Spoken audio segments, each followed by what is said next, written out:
Hello, I'm Jane Dutton with a wrap of the week's news. EWN, in touch, in tune, and independent. President Cyril Ramaphosa has described the situation caused by severe flooding in the Eastern Cape as a catastrophic disaster. Ramaphosa is in Mthatha this afternoon. He says the trail of destruction left by inclement weather is linked to climate change. The disaster has resulted in at least 78 deaths. Search and rescue teams, including volunteers from Gift of the Givers, have been combing through debris in several homesteads today. Most of the bodies were found trapped in mud or swept into dense bush after rivers burst their banks earlier this week. There are some people who are still missing, and some of them are young children. And I met a family of one family member. Her name is Ongezo. She has lost her mother and her 2 children, and I think a sister as well.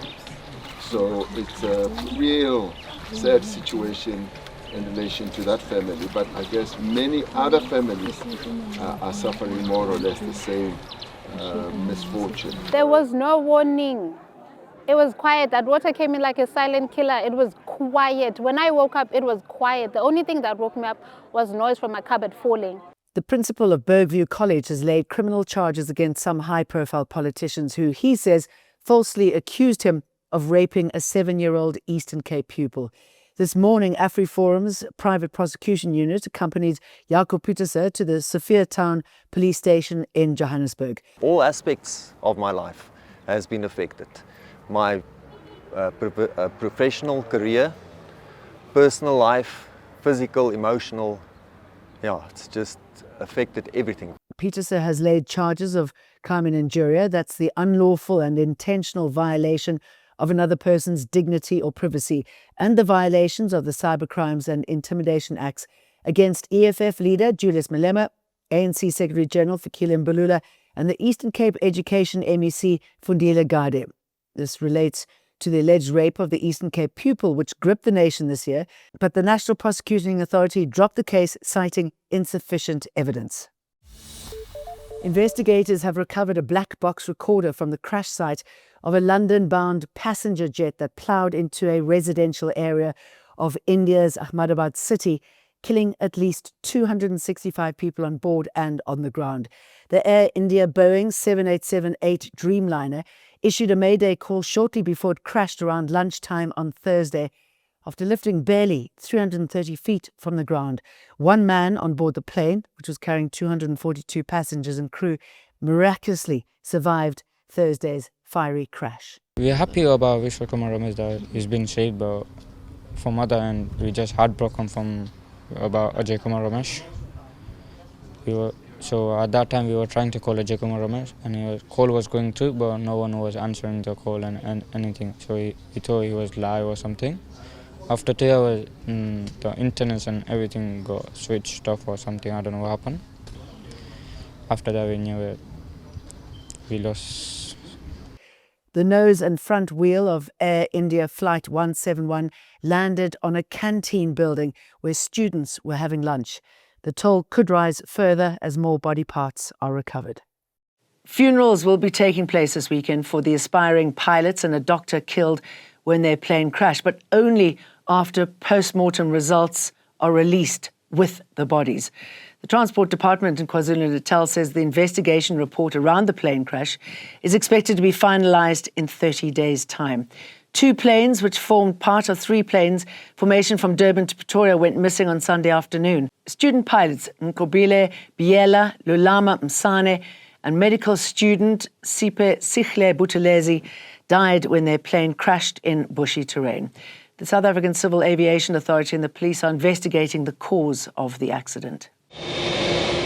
The first group of SANDF soldiers deployed to war-torn Eastern Democratic Republic of Congo are back on home soil. South African troops have been stationed in Goma since December 2023 in peacekeeping efforts in the midst of tensions between DRC armed forces and M23 rebels. They were part of teams deployed by the Southern African Development Community alongside soldiers from Tanzania and Malawi. Earlier this year, a decision was taken to withdraw all SAMI DRC troops after a ceasefire was brokered between the Congolese government and M23 rebels. Despite criticism about the deployment, a lack of resources and the death of 14 soldiers, the SANDF believes the mission was a success.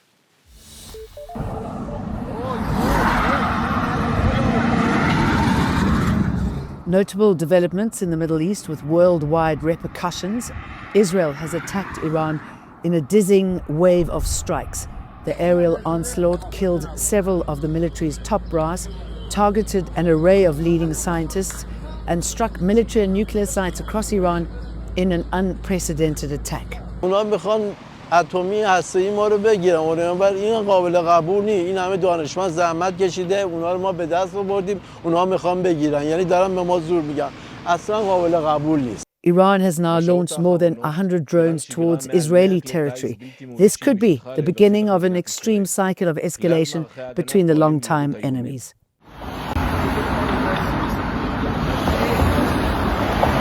To one of the worst tragedies to hit Austria, grieving Austrians on Wednesday held tearful memorials for the 10 people shot dead at a high school by a former pupil, an unprecedented attack in the Alpine nation. Mourners cried, hugged and left flowers, candles and letters to the victims in churches and outside the school in Austria's second largest city of Graz. Quote, "Thank you, Hannah, for the 15 years I was able to spend with you," said Kenan, paying tribute to his sister at a memorial event on Wednesday evening.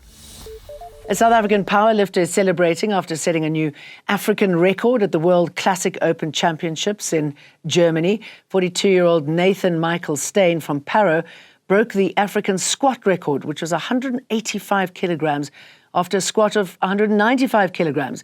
Then he broke his newly set record with a 200-kilogram squat. He says since he only started the sport about 10 years ago, he hopes he can inspire people to find their passion regardless of their age.